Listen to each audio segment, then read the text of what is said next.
crash, but thanks to the suit I wasn't hurt. I had no idea where the pad had taken me, but back then, I didn't care so much about where I was going, or how I would get home. I was sure that someone had been here before me. Someone had built these bridges and carved these symbols, but who? Where were they now?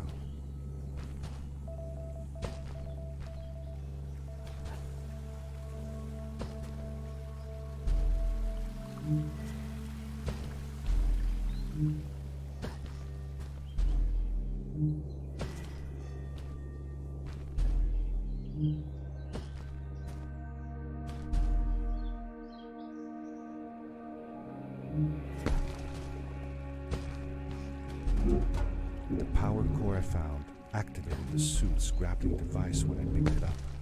It must have been left here by my uncle.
These blue lights, did Fred put them here? Or was somebody else here as well?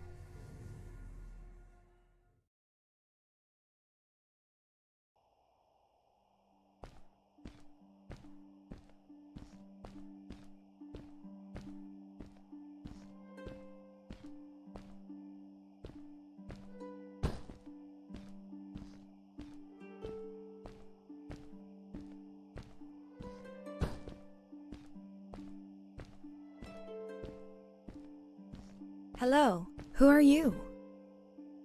You're not from here. Wow, you look just like Fred, but smaller, and with less hair on your face. She knew Fred. I told her that he was my uncle, and that I was looking for him. What's an uncle? I said that that I had known him all my life. Really? Me too. I'll help you find him. I'm Madeline.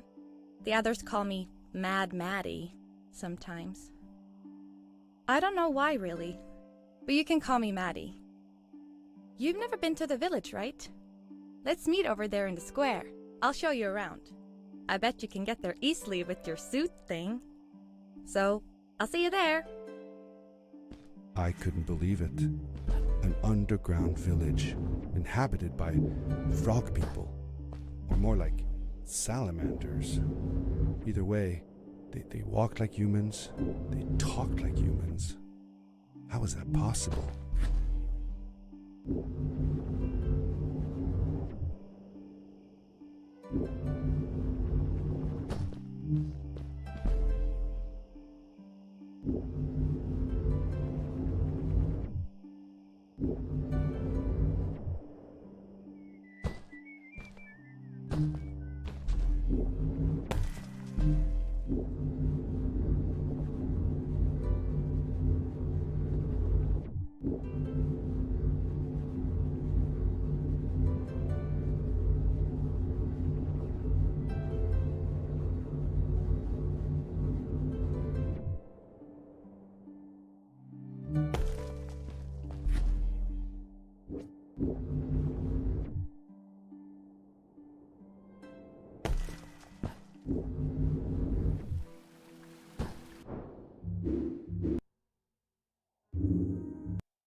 Darkness swept over me as I left the glittering lights in the village behind me and headed for the ominous shadows of the chasms.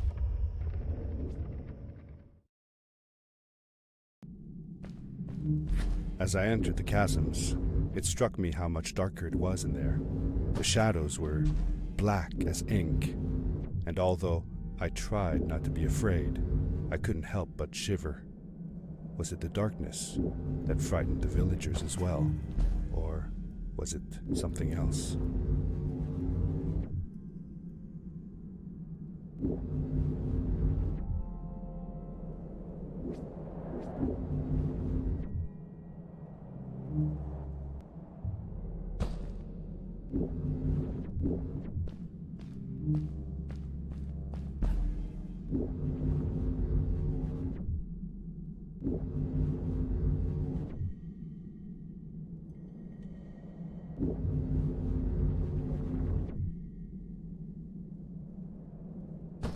Seemingly bottomless pits loomed below us, everywhere in the cave.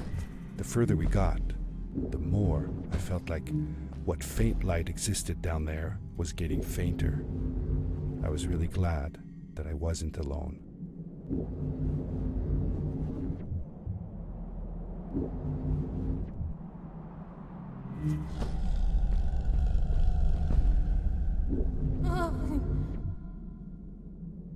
What was that?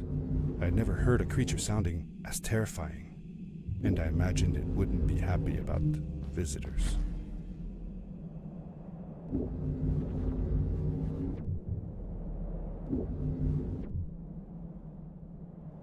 It is really dark down there.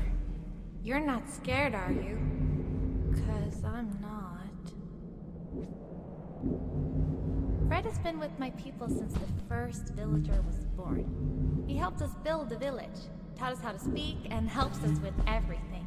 He taught me how to read and write as well. That's how I could learn to read the writing on the walls.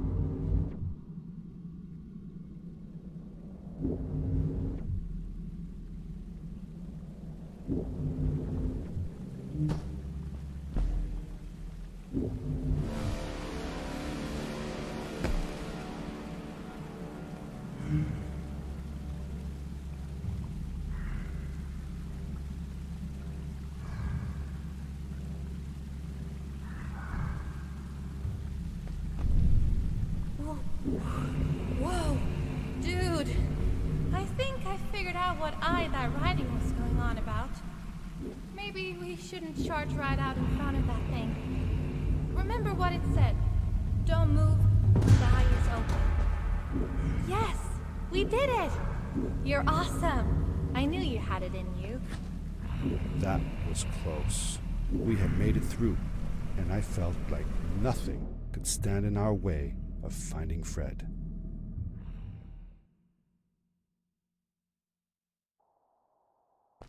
Oh, another one. This one says, "Welcome home."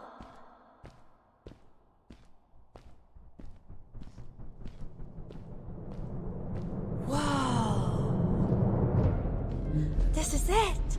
This is where the Strays built their village. And what a beautiful place they chose. Just look at the sky. It is so big. It was a relief to finally feel the sun on my face and a gentle breeze in my hair. After all these caves, just breathing fresh air again was enough to clear my mind of any doubts I might have had about this strange journey so far.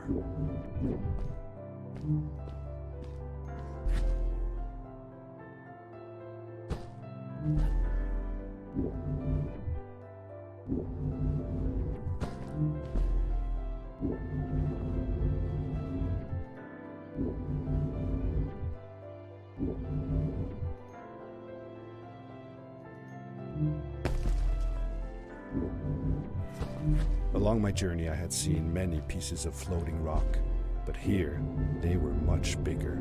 Some were big enough to fit whole villages. How was this possible? Maybe it had to do with the crystals that seemed to be everywhere.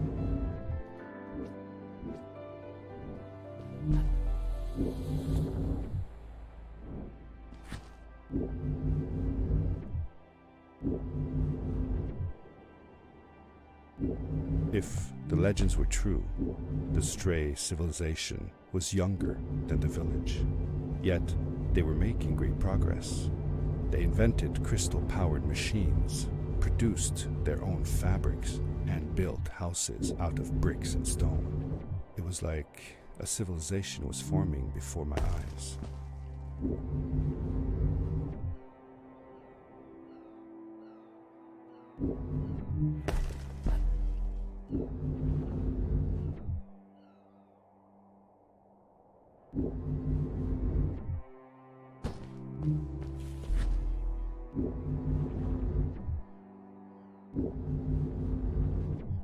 Hey, let's play a game. I bet that you can't get through this part without using the grapple device.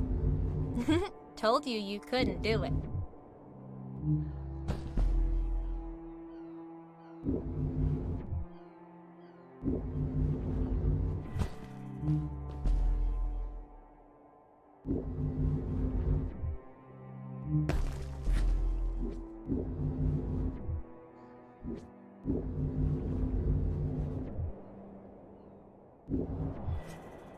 Oh, what's that? Boots, look! Couldn't you wear those? With this addition, the suit felt at least 20% cooler. Sweet! Now you gotta try them out. Whee! This is awesome! It was awesome. I don't know how to describe the feeling of bursting through the air like a bullet, so fast that my eyes watered and my belly was full of butterflies, never fully in control, but still feeling like the coolest kid in the universe. I guess I just described it, didn't I?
I'd love to do stuff like this with crystals. Just think of the possibilities. Whole machines are powered by them. I almost can't believe it.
We hadn't seen any people around yet, but ahead of us lay what looked like a proper town.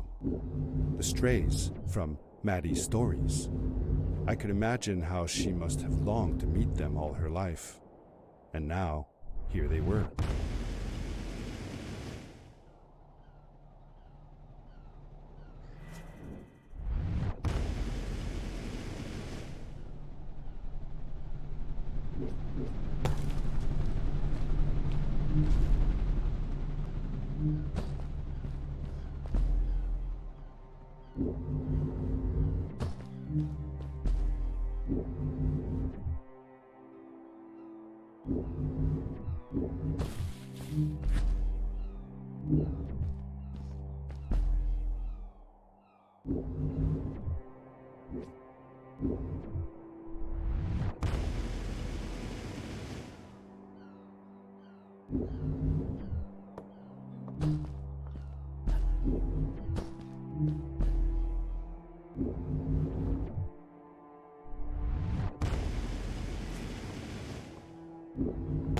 Maddie was silent for a while.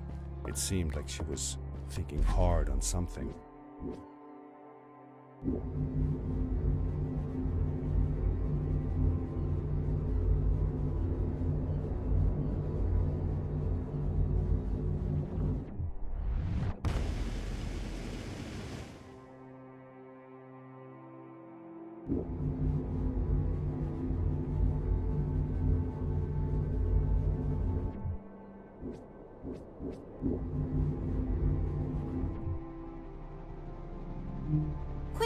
grab a hold of that crate.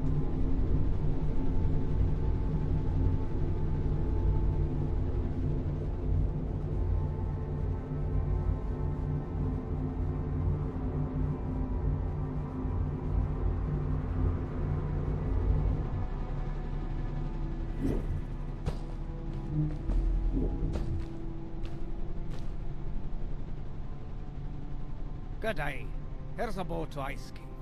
Though I'd take the other one if I were you. That one goes back to the outpost. Wait a minute. I was thinking. I don't know if I should go with you. I mean, I want to, but I also want to, well, stay here. Maybe it's strange, but I just feel like these people liked me and accepted me for who I am. Kinda like you. I want to be with you too, and help you find Fred. I don't know what I want the most.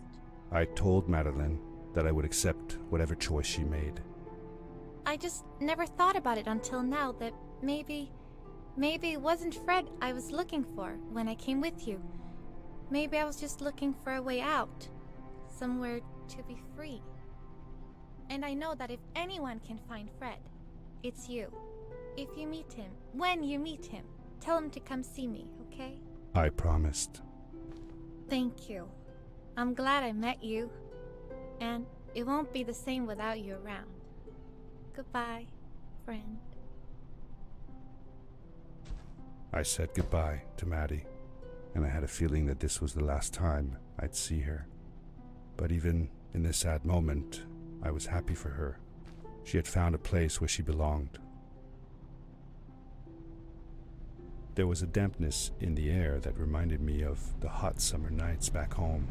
But as the sun was setting, I could feel the chill creeping up on me, and the path we were traveling on seemed to lead us into a second ice age. Winter was coming.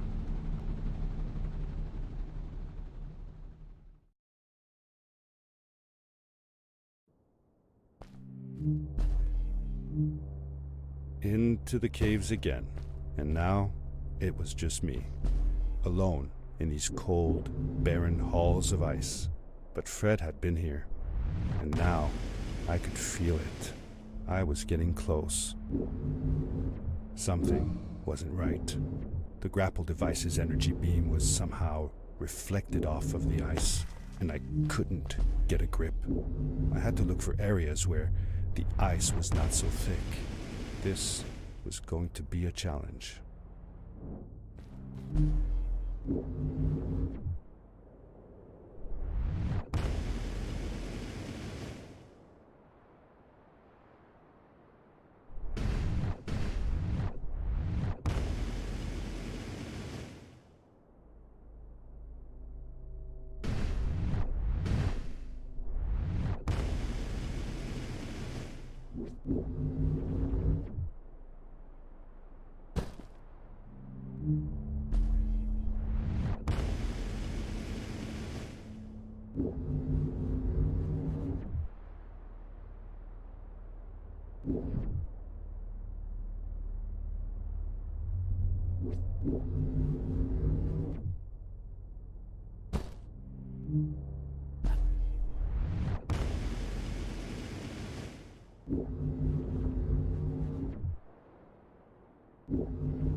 I found another one of Fred's campsite, noticeably newer than the others.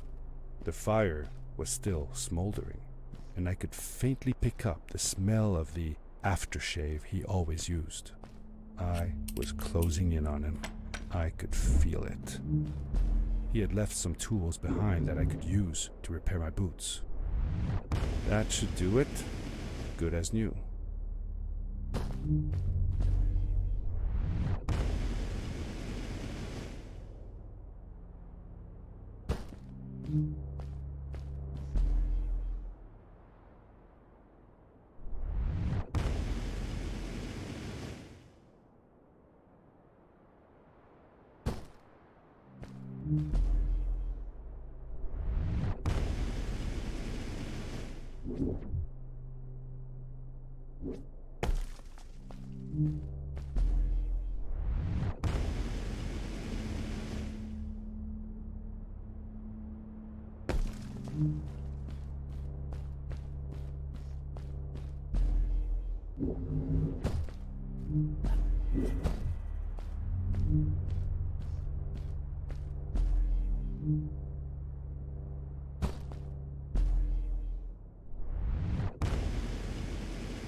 It was dark all around me, but there was a light at the end of the tunnel.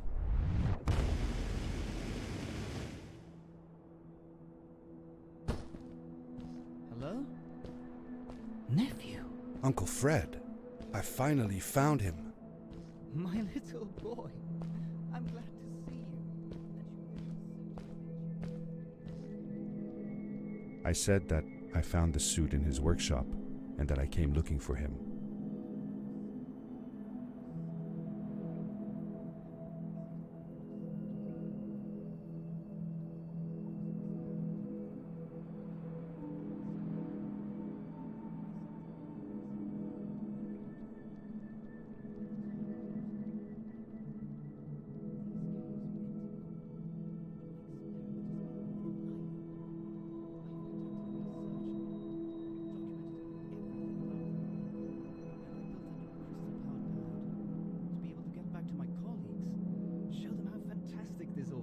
I interrupted Fred and told him about Maddie, how we came all the way to Starhaven together, and that I had promised to ask him if he would go see her there. Madeline. My little Maddie. I should have taken her to see Starhaven long ago. She was always so curious about the strays. I left her. I wanted to protect her. Or rather, protect myself from losing her. I've changed my mind. I'm not going home. What does research or praise matter when I can be here with these creatures? They need me. And it's just as well. I don't trust this pad for more than one ride anyway. You need that ride. I didn't want to go home, and I asked if I could stay with him and Maddie instead. I'm sorry, nephew. As much as I enjoy having you here, you must go home. Explore the world on your own. Have your own adventures. I reluctantly agreed to go home. I was going to miss my uncle. I will miss you too. But I'm sure you'll do phenomenal on your own. And don't worry about me or Maddie. We'll be fine. The pad is yours, boy. When you're ready.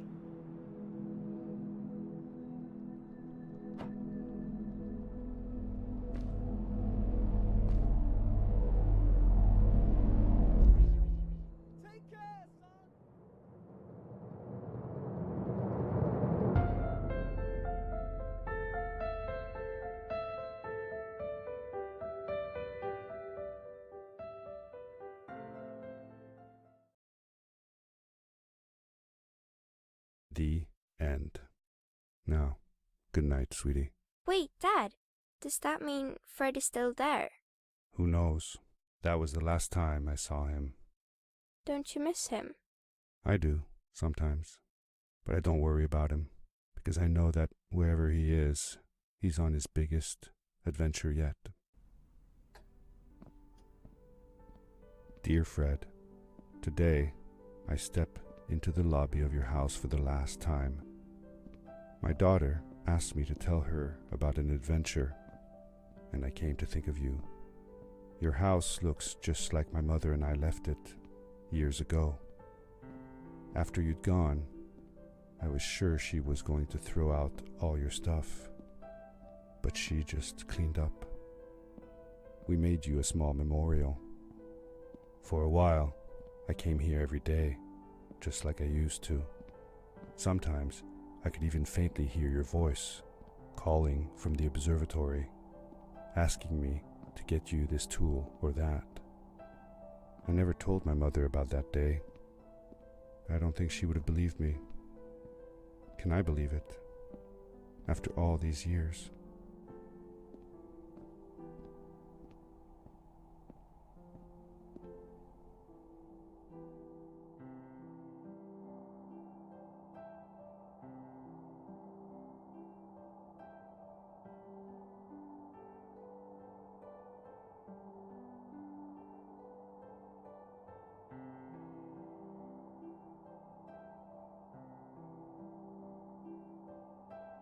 Uncle Fred, thanks to you, I have found an even greater adventure. Thank you. Love, your nephew.